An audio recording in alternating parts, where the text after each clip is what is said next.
에스더서에서 하나님이라는 단어는 안 나오지만 어느 성경 못지않게 하나님의 필연이 작용하는 것을 볼 수 있습니다. 에스더서의 1장과 2장에서는 에스더가 페르시아의 황후가 되는 이야기가 기록되어 있습니다. 더욱이 2장의 끝부분에는 모르드게가 왕을 암살하려는 역모를 밝혀 왕을 큰 위험에서 구하는 일까지 일어났습니다. 지금까지는 만사형통 모드였습니다. 그런데 3장은 암울한 징조가 나오더니 급기야는 유다 민족에게 감당할 수 없는 재앙처럼 무서운 위기가 닥쳐옵니다. 왜 형통 모드에서 위기 모드로 전환되었을까요? 오늘 본문은 에스더서 3장 1절부터 15절이고요. 그 중에서 5절부터 7절까지 읽겠습니다. 하만이 모르드게가 무릎을 꿇지도 아니하고 절하지도 아니함을 보고 매우 노하더니 그들이 모르드게 민족을 하만에게 알림으로 하만이 모르드게만 죽이는 것이 부족하다고 생각하고 아하수에로의 온 나라에 있는 유다인 곧 모르드게 민족을 다 멸하고자 하더라. 아하수에로 왕 제12년 첫째 달 곧 니산월에 무리가 하만 앞에서 날과 달에 대하여 부르 곧 제비를 뽑아 12째 달 곧 아달월을 얻은지라. 아멘. 오늘 말씀의 제목은 믿음의 신실에도 고통은 있다 입니다. 자, 왜 형통 모드에서 위기 모드로 전환되었을까요? 바로 그것은 아각 사람 하만이 등장하기 때문입니다. 1절에서 아하수에로 왕이 하만의 지위를 높이라는 문장이 나오는데요. 가장 위대하게 하다, 가장 높게 만들다의 뜻입니다. 그러니까 하만은 아하수에로 왕의 신임을 얻은 신하였는데 무슨 일인지 모르지만 왕은 그를 모든 귀족들 가운데 가장 높은 자리까지 높여주었습니다. 이걸 보면 당시 아하수에로 왕이 얼마나 공정하지 못했고 나라의 시스템도 불안정했다는 것을 보여줍니다. 왜냐하면 이 앞에 사건이 뭡니까? 모르드게가 왕의 목숨을 구한 일이 있었잖아요. 그에게는 아무런 보상 따위는 없었습니다. 그런데 바로 다음에는 이유를 알 수 없지만 하만을 가장 높은 자리까지 높여준 것입니다. 이유를 알 수 없다는 것은 뭔가 석연치 않은 일이 일어나고 있다는 분위기를 암시하지요. 자, 그런데 보세요. 어떻게 됩니까? 하만이라는 자가 왕의 총애를 받더니 모든 신하들이 자신 앞에 꿇어 엎드려 절하게 만들어 버립니다. 여기서 꿇어 절하다 라고 하는 단어는 분사형으로 쓰였는데 존경과 복종의 행위가 한두 번이 아니라 지속적으로 계속되었다는 것을 보여줍니다. 또 이 단어는 하나님께 경배할 때 쓰여지고 사람 앞에 엎드려 절하는 것에 대해서는 사용된 적이 없는 단어입니다. 그러니까 하만이 신하들에게 자신을 종교적으로 신처럼 숭배하고 경배하게 했다는 뜻입니다. 지속적으로 말이에요.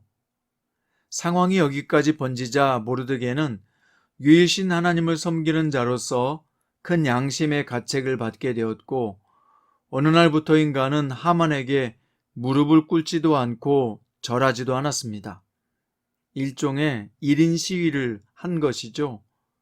하만의 행위는 도가 지나친 월권 행위라는 것을 왕과 제국 사람들에게 알리고 또한 자신의 경배 대상은 사람이 아니라 오직 하나님 한 분이라는 것을 드러내고자 했던 것입니다.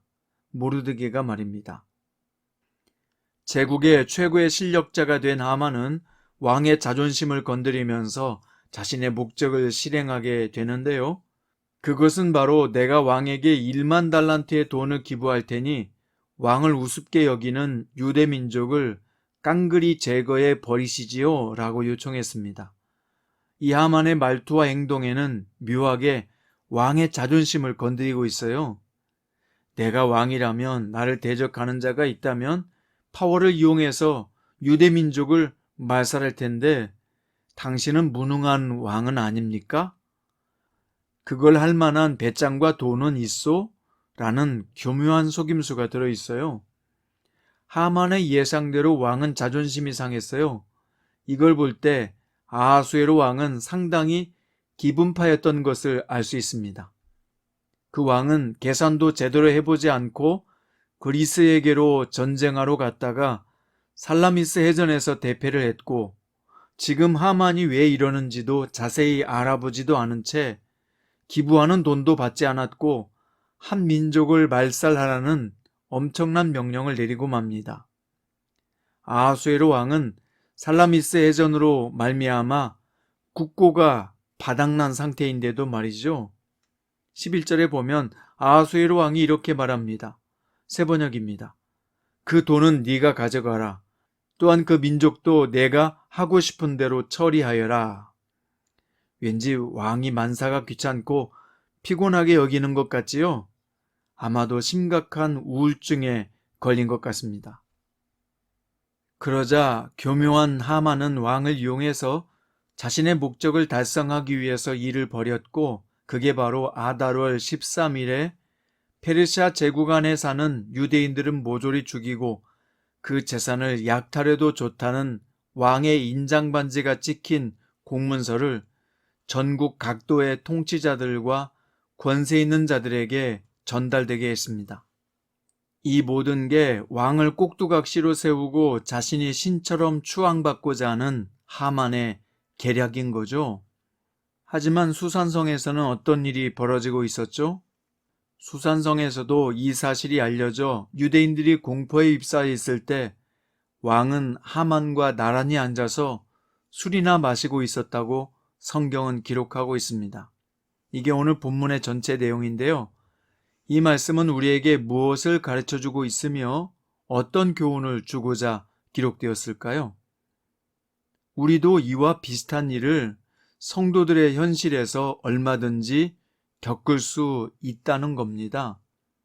모르드게는 왕을 구한 업적에도 불구하고 어떤 보상도 받지 못하고 하만은 아무런 업적이 없는데도 엄청난 대우를 받습니다.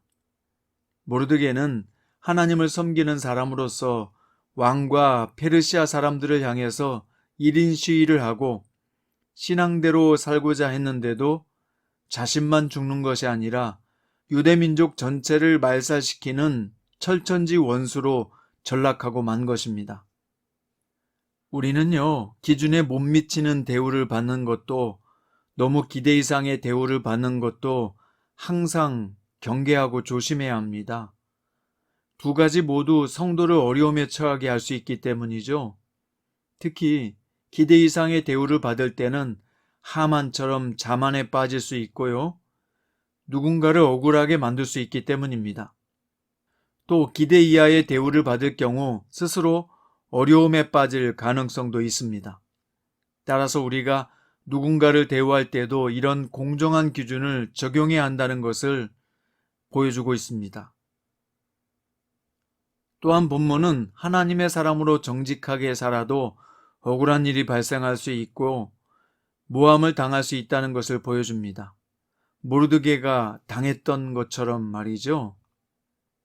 이런 어려움이나 곤경에 빠졌을 때 하나님의 인도하심으로 결국 승리하리라고 기대할 수 있지만 그렇다고 당장의 현실적인 고통이 사라지는 것은 아니라는 거죠. 마치 수산성에 죽음의 공포에 떨고 있는 유다 백성들처럼 말입니다. 우리가 하나님을 신실하게 믿는다고 해도요, 현실적인 고통이 사라지는 것은 아닙니다. 항상 기쁨과 환희만 존재하는 것은 아니란 말입니다. 분명히 슬픔도 아픔도 좌절도 실패감도 무력감도 경험할 수 있습니다. 하나님은 성도에게 최종적인 승리를 보장하시지만 현재라는 현실에서 어려움도 허락하십니다. 왜 그렇게 하실까요? 이 둘 사이의 긴장 속에서 하나님은 성도인 우리가 계속적으로 주님만을 바라보고 의지하며 이러한 곤경의 때를 지나도록 이끄시는 것입니다. 사랑하는 성장 큐티 가족 여러분, 여러분의 지금 현실적인 고통의 문제는 뭡니까? 정말 정직하게 신실하게 살려고 노력했고 사역을 했는데 그런데도 불구하고 결과가 마음을 어둡게 하고 있지는 않습니까? 대적하며 비방하는 무리들이 내 주변에 있고 내가 망하기만을 바라보고 지켜보는 사람들의 시선이 느껴지지는 않습니까? 복음성에 보면 주만 바라볼지라 라고 하는 찬양이 있잖아요.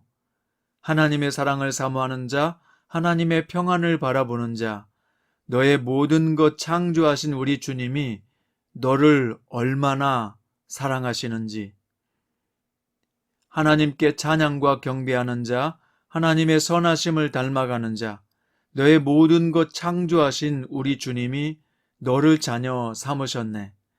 하나님 사랑의 눈으로 너를 어느 때나 바라보시고 하나님 인자한 귀로서 언제나 너에게 기울이시니 어두움에 밝은 빛을 비춰주시고 너의 작은 신음에도 응답하시니 너는 어느 곳에 있든지 주를 향하고 주만 바라볼지라.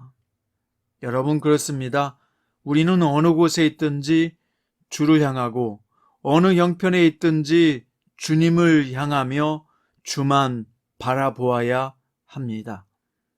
오늘 또 주님만 바라볼 수 있는 신실한 믿음의 백성들 되시기를 주님의 이름으로 축원드립니다. 기도합니다. 사랑하는 주님, 오늘 귀한 말씀 주셔서 감사합니다. 부당하게 대우를 받아도 모르드게처럼 겸손하게 하시고 또 너무 과도한 대우를 받는다고 하만처럼 자만하지 않게 하여 주옵소서. 우리가 하는 모든 일에 공정성이 있게 하시고 어떤 상황에서도 내가 서 있는 그곳에서 주님을 향하고 주만 바라보게 해 주옵소서. 믿음이 신실해도 고통을 허락하시는 주님, 오늘 저희의 믿음이 신실하길 원하며 어떤 고통도 능히 감당할 수 있고 이겨낼 수 있는 힘과 능력과 권능을 저에게 허락하여 주옵소서. 그래서 감당하게 해 주옵소서. 살아계신 예수님의 이름으로 기도드립니다.